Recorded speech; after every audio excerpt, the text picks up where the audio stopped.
자, 오늘 인사합시다. 반갑습니다. 잘 오셨습니다. 다시 한번 서로에게 감사합니다. 인사 좀 하세요.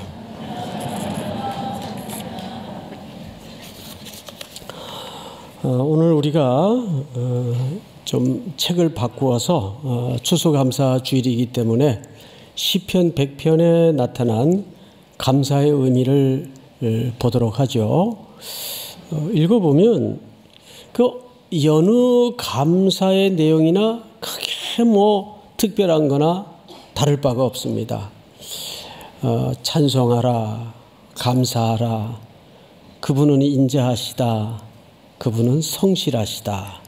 키워드를 굳이 뽑자면 이렇게 네 가지 단어로 정리가 돼요.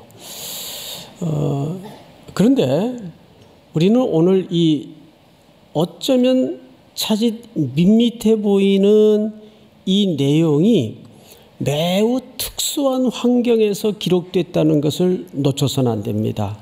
여러분, 시편은 성경에서 아주 큰 책입니다. 제일 큰 책이죠.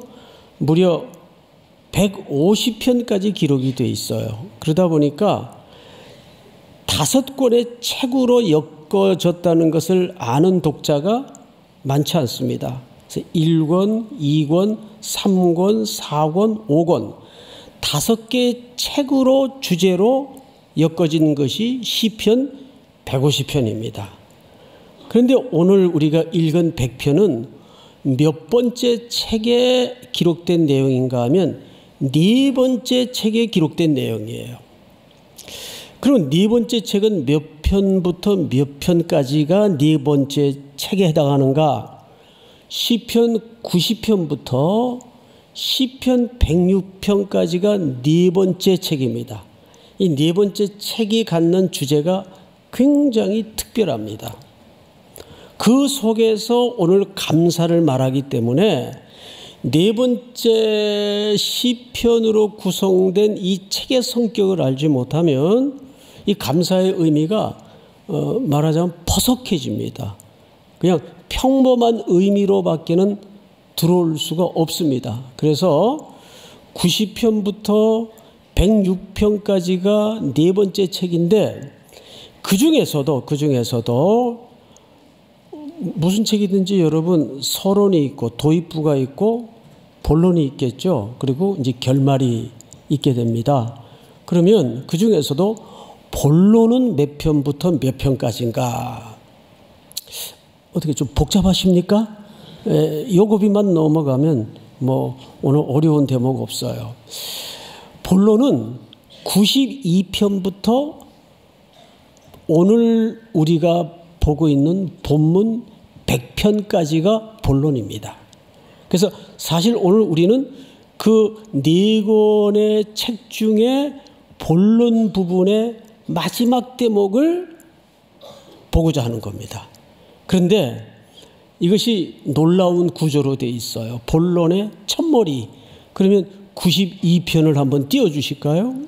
이렇게 되어 있어요. 안식일의 찬송시라고 제목이 붙어 있는 걸로 보아서 이 시는 예배 때 드려지는 시입니다. 예배 때 불러지는 찬송이기도 하고요. 그러면 이 본론의 첫머리 내용을 한번 읽겠습니다. 지존자여 시편금과 비파와 수금으로 여호와께 감사하며, 감사가 나오죠. 여호와께 감사하라. 두 번째 주제는 주의 이름을 찬양하고, 세 번째 주제는 아침마다 주의 인자하심을 알리며, 주의 인자가 나와요. 밤마다 주의 성실하심을 베풀미 좋으니이다. 4가지 키워드가 걸러졌어요. 첫째, 감사하라. 그의 이름을 찬양하라. 그분은 인자하시다. 그분은 성실하시다. 그런데 본문의 첫 부분인 이 4가지 키워드가 마지막 본론의 결말 부분에 가서 오늘 시편 100편 4절 5절을 한번 읽어볼까요? 4절 5절 제가 읽겠습니다. 감사함으로 그의 문에 들어가며 찬송함으로 그의 궁정에 들어가서. 자, 여러분, 감사가 나오고 찬송이 또 나오죠? 또 볼까요? 그에게 감사하며 그의 이름을 송축할지어다.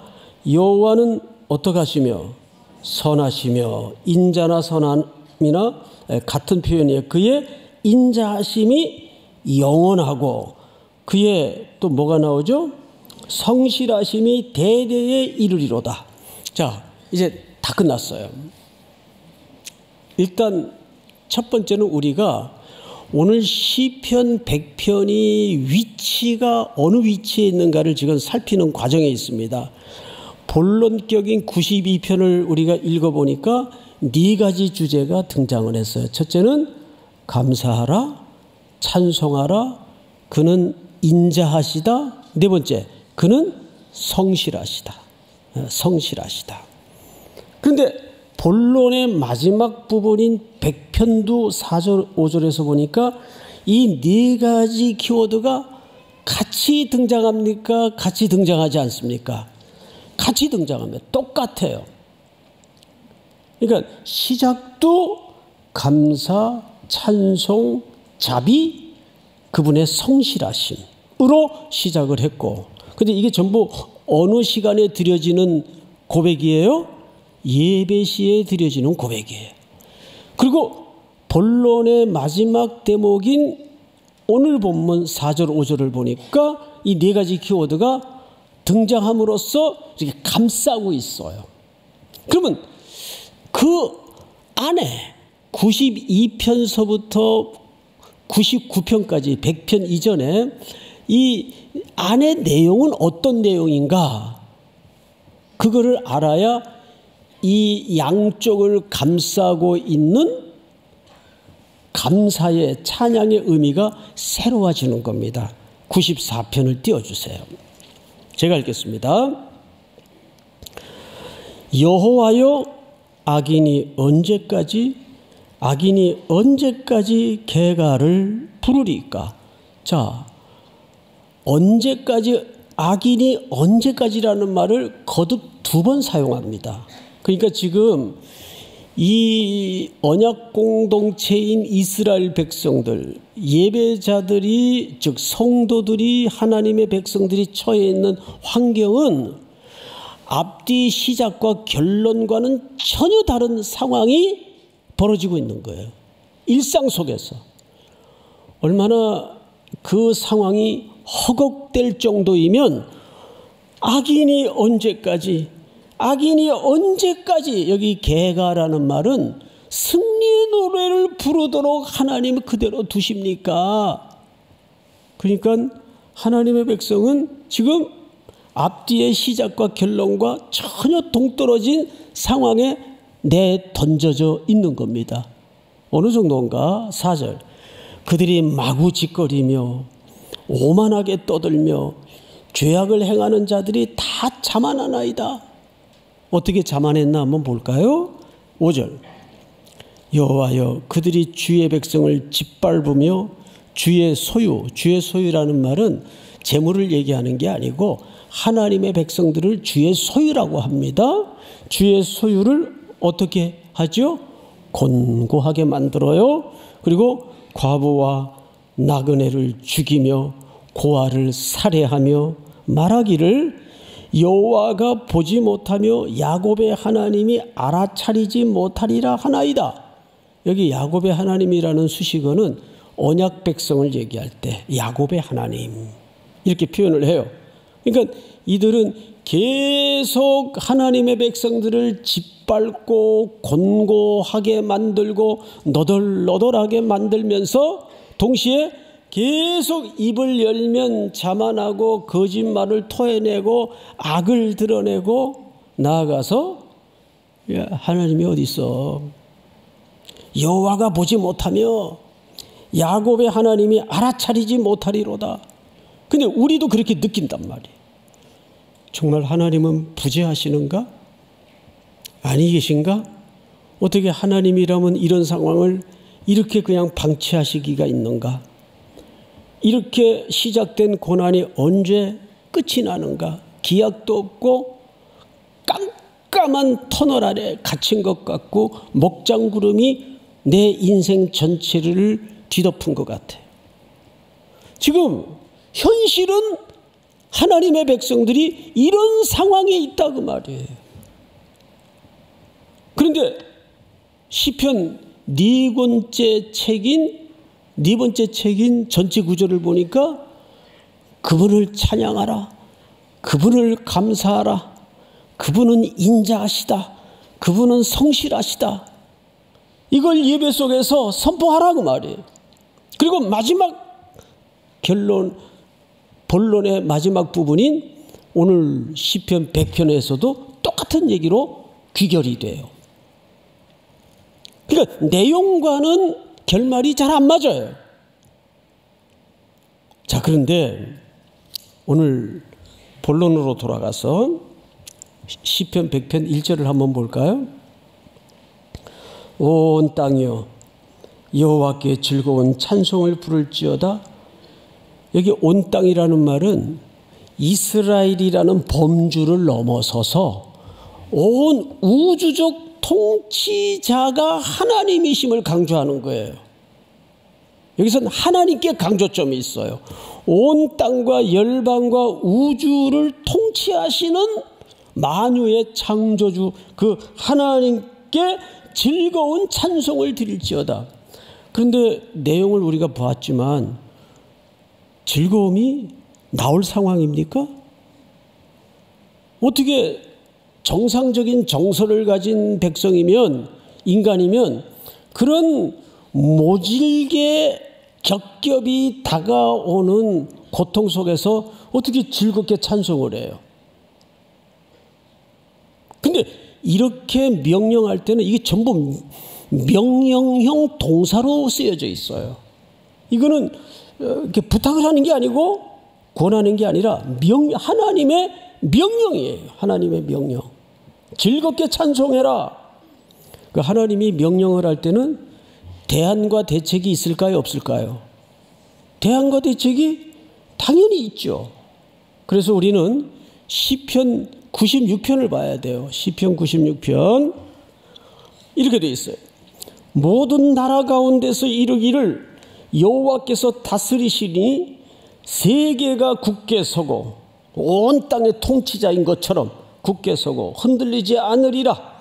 그가 만민을 공평하게 뭐하리라 할지로다. 심판하시리라 할지로다. 하나님이 그럼에도 불구하고 하나님의 백성들에게는 하나님이 부재된 것 같고 꿈쩍도 안 하시고 돌아보지도 않은 것 같이 느껴지지만 하나님이 반드시 공정하게 뭐 하실 것을 믿으라 그 말이에요. 심판하시리라는 것을 선포해라 그 말이에요. 선포해라. 이건 단순히 우리에게 하나님은 그런 하나님이다 이렇게 가르쳐주는 차원을 넘어서 그대들의 입으로 이거를 예배 시간을 통해서 뭐 하라는 얘기예요? 선포하라는 얘기예요. 자, 그래서 다시 오늘 본문으로 눈을 돌리기 전에 우리 98편을 한번 볼까요? 여호와 앞에서 큰 물은 박수할지어다. 산악이 함께 즐겁게 노래할지어다. 그가 땅을 심판하러 임하실 것이미로다. 이 본문을 읽다가 이 시의 세계에 대해서 참 경이로움을 느꼈어요. 여호와 앞에서 그냥 물이 아니라 큰 물이에요. 큰 물. 여러분, 바다에서 큰 물은 뭘 의미로 내포하고 있습니까? 큰 파도를 얘기하는 거예요. 그런데 하나님의 약속과 하나님의 미래의 종말적 결론을 믿음으로 알고 있는 사람은 그 내 인생에 불어닥치고 일렁이고 있는 큰 파도의 물들이 뭘로 들려야 되는 거예요? 박수 소리. 누구를 응원하는? 하나님의 약속의 자녀들을 향해서 응원하시고 결말을 암시하는, 최종적 승리의 결말을 암시하는 이 창조주께서 만드신 온 자연이 보기에는 큰 물결 같고 나를 엄몰할 것 같고 뒤덮어 엎을 것 같은 파도지만 그걸 뭘로 보라 그 말이에요. 박수 치는 걸로 보라 그 말이에요. 아이고, 이 정도 경지까지 가려면 100살 살아가지고 그거 깨닫겠어요? 좀 더 살아야 되지 않겠어요? 그 다음에 볼까요? 박수할지어다 산악은 평평한 평지를 얘기하는 겁니까? 험한 지형을 말하는 겁니까? 험한 지형을 말하는 거예요. 근데 산악이 함께 즐겁게 노래할지어다. 이것 또한 뭐죠? 우리 아이고 이 언덕 넘으면 이제 됐다 싶은데 더 험한 산 나옵니까? 안 나옵니까? 나와요. 이거는 우리가 하나님 앞에 세워질 때까지 끝나지 않는 인생길의 특징들입니다. 그래서 인생은 세 가지 키워드로 슬픔, 허무, 고난입니다. 그게 인생을 떠받치고 있는 기초예요. 아유, 이 산 넘으면 다 됐나 싶은데 더 험한 산 나오고, 직장에서도 그래요. 아유, 저 사람 은퇴하면 이제 우리 살겠다. 근데 더 험한 놈이 들어와요. 꼭 놈이라 그러면 안 되죠. 더 험한 분이 들어오세요. 더 험한 분이. 제가 아직 입이 정제가 안 돼가지고 죄송합니다. 자, 9절을 한번 같이 읽읍시다. 시작. 그가 땅을 심판하러 임하실 것이미로다. 그가 의로 세계를 판단하시며 공평으로 그의 백성을 심판하시리로다. 왜 큰 물이 박수 소리로 들려야 되고 산악이 즐거운 노래로 들려야 되냐 하면 그가 땅을 심판하러 임하실 것이미로다. 그가 의로 세계를 판단하시며 공평으로 그의 백성을 뭐하시리로다. 심판하시리로다. 하나님이 공의와 정의로운 자비를 가지고 자기의 백성들의 흘렸던 눈의 눈물을 닦아주시고 가슴의 모든 상처를 치유하시기 위해서 심판과 보응과 응징으로 임할 것이다. 그 얘기를 하는 거예요. 하나님이 그런 분이라는 걸 우리가 알 때 어떻게 되겠어요? 그래서 오늘 100편 3절을 보세요. 100편 3절. 여호와가 우리 하나님이신 줄을 너희는 어떻게 하라고요? 알지어다. 할렐루야. 그래서 신앙함이라는 것은 뭔지 아세요? 하나님이 내게 무엇을 행하셨고 그분은 그런 은혜를 자비를 기초로 앞으로 내 인생을 어떻게 이끌어 가실 것을 우리가 아는 거예요. 우리가 그 하나님을 너희는 여호와의 선하심을 맛보아 알지어다. 이 경험적 체득함이 있다면 우리 하나님을 알아요. 그래서 어떤 위기와 어떤 풍랑과 어떤 모순과 이해할 수 없는 칠흑 같은 인생길에 내가 던져지거나 세워져 있다 할지라도 흔들리지 않아요. 믿으십니까? 그거를 예배 시간마다 말씀을 들으면서 또 기도를 하는 가운데 뭐예요? 선포하는 거예요. 여러분 딘 플레밍의 책에 발췌를 해서 예배의 5가지 얼굴이라는 주제로 시리즈 설교를 얼마 전에 했던 적이 있어요. 기억하실 겁니다. 그 중에 첫 번째 얼굴이 뭐예요? 예배의 첫 번째 얼굴, 선포. 예배는 선포한다. 우리가 하나님 앞에 하나님의 언약 공동체로서 이렇게 예배를 드리는 것 자체가 뭐예요? 이 하나님의 최종적 승리를 선포하면서 내가 오늘날 어떤 정황에 세워져 있다 할지라도 나를 흔들 자가 없고 내가 흔들릴 수 없다. 이거를 천명하고 선포하는 겁니다. 그러니까 종종 이런 말 쓰죠. 이겨놓고 싸운다. 이겨놓고 싸운다. 2002년 월드컵 경기 중에 가장 극적인 경기가 16강전에서 이탈리아와의 경기였어요.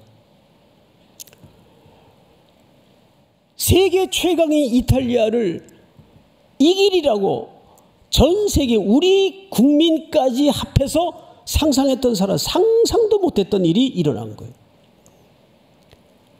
그 당시에는 온 나라가 발칵 뒤집혔어요. 세계가 발칵 뒤집혔어요.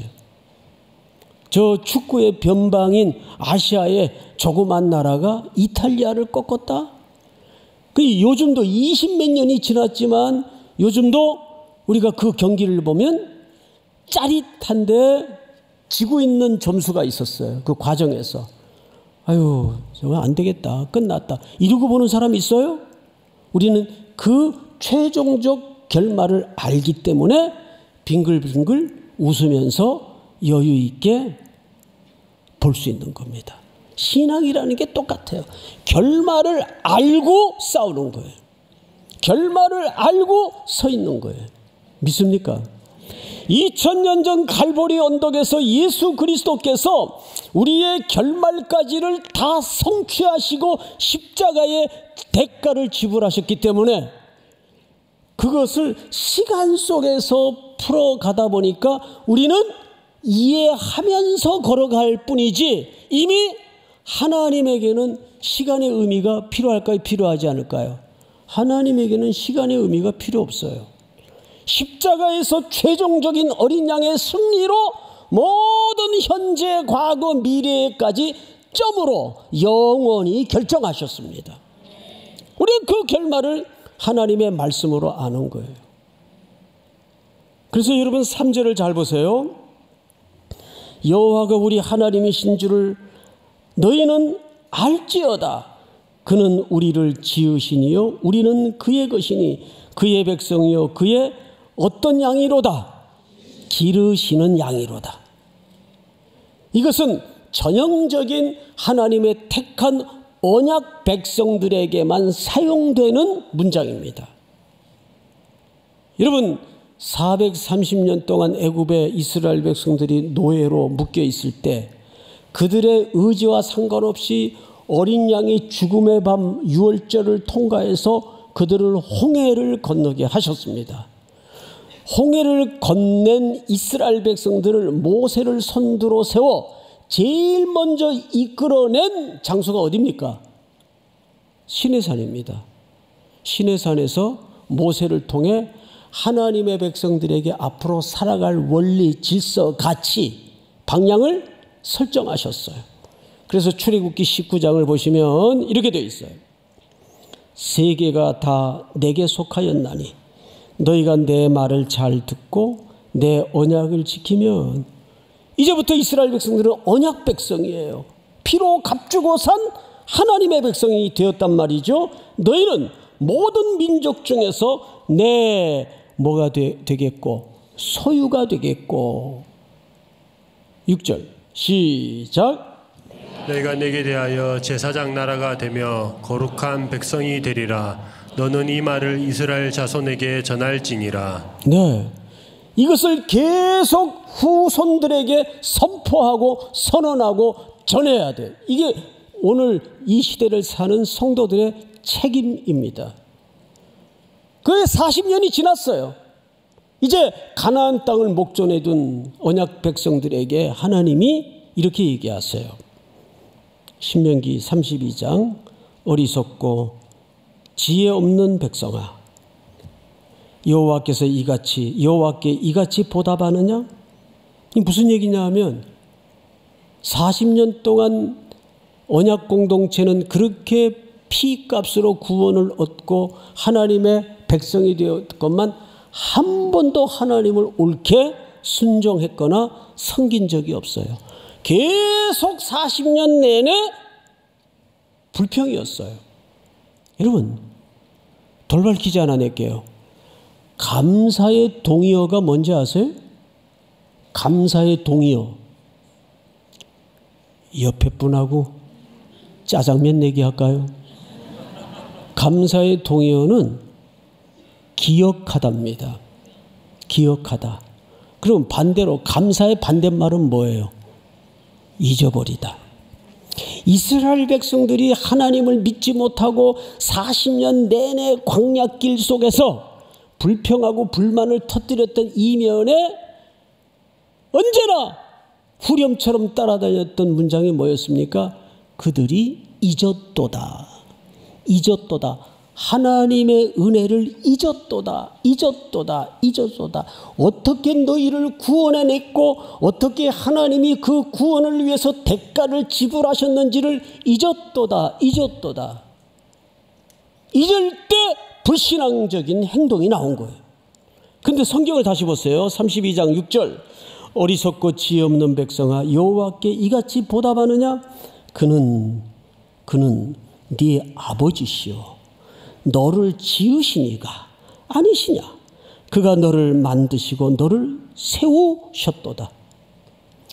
그래서 여기에 시편 기자는 뭐라고 우리에게 얘기합니까? 그래서 이 백성들을 얘들은 안 되겠다. 새 민족을 만들어서 가나안 땅에 새로 집어넣어야 되겠다. 그러셨나요? 아니에요. 예수로 이름한 여호수아를 앞세워서 가나안 땅에 집어넣는 겁니다. 무슨 얘기예요?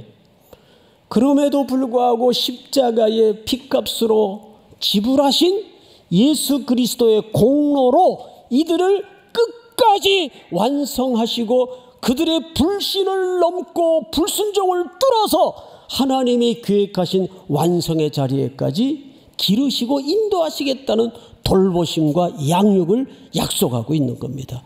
그것이 오늘 3절의 말씀이에요. 3절 다 같이 한번 다시 시작. 여호와가 우리 하나님이신 줄 너희는 알지어다. 그는 우리를 지으시니요 우리는 그의 것이니 그의 백성이요 그의 기르시는 양이로다.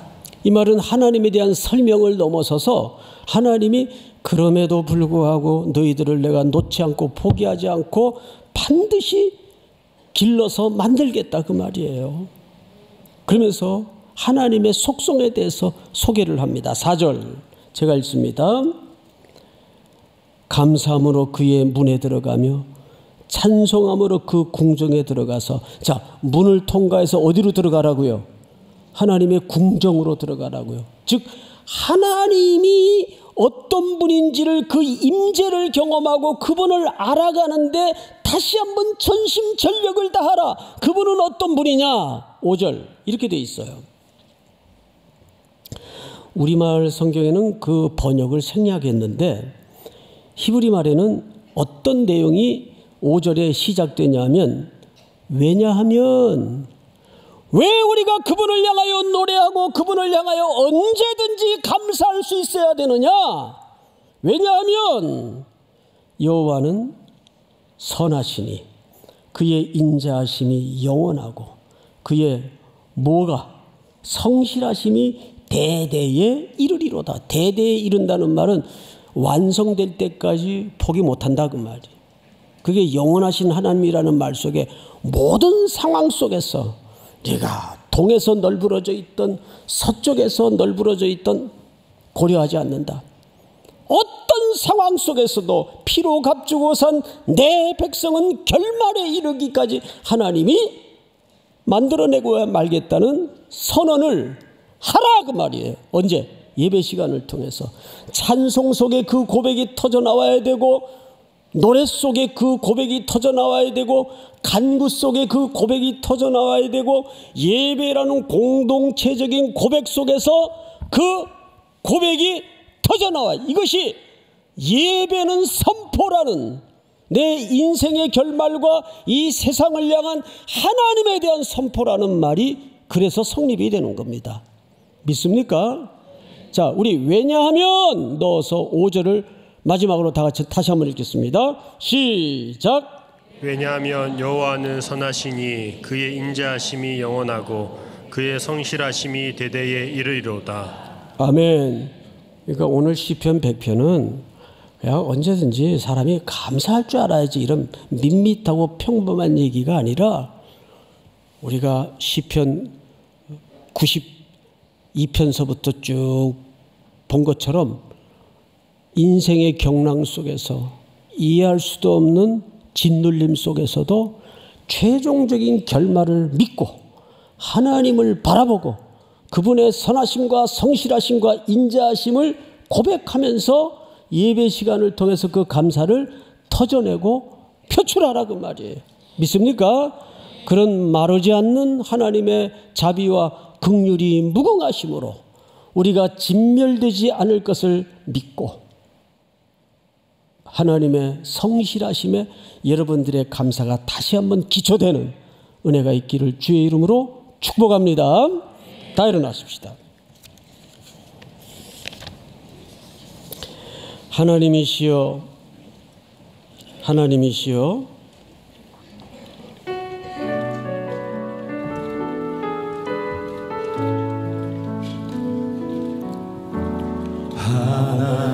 하나님이시여, 하나님이시여, 주는 나의 하나님이시로다. 나의 몸과 마음 주를 갈망하며 이제 내가 주께 고백하는 말, 여호와는 나의 힘이요, 여호와는 나의 구원이시니 내가 누구를 두려워하리요. 여호와는 생명의 피난처시니 주의 인자가 생명보다 나음으로 내 입술이 여호와를 찬양하리. 평생에 주를 찬양하며 주의 이름으로 내 손 들리라. 주의 인자가 생명보다 나음으로 내 입술이 여호와를 찬양하리. 평생에 주를 찬양하며 하나님께 감사하며 주의 이름으로 내 손 들리라. 내 평생에 주를 찬양하며 주의 이름으로 내 손 들리라. 우리 한번 서신 채로 기도합시다. 감사의 기도를 드릴 때 미리 주실 결말을 바라보면서 지금은 내 삶이 먹장구름이 가득하고 전혀 돌파구도 없고 출입구도 보이지 않는 이 막막한 상황 속에서 오늘 이 감사주의를 맞으며 하나님 이 예배의 시간을 통해서 주신 말씀 붙잡고 선포합니다. 하나님의 최종적 승리의 결말을 주실 것을 선포합니다. 하나님, 우리의 입술을 붙들어 주시고 내 모든 감사가 하나님의 성실하심과 하나님의 인자하심에 기초할 수 있도록 인도하여 주시옵소서. 우리가 드린 추수감사 예물이 케냐 땅의 한 마을을 살려내게 하시고 몽골 땅을 넘어 저 고비 사막을 넘어 땅 끝까지 주의 복음이 확장되는 온 땅이 열방이 하나님의 선하심을 노래하는 꿈같은 기적을 꿈꾸게 하여 주시옵소서. 우리 한번 주여 부른다며 기도합니다. 주여, 사랑하시는 하나님 아버지 감사합니다.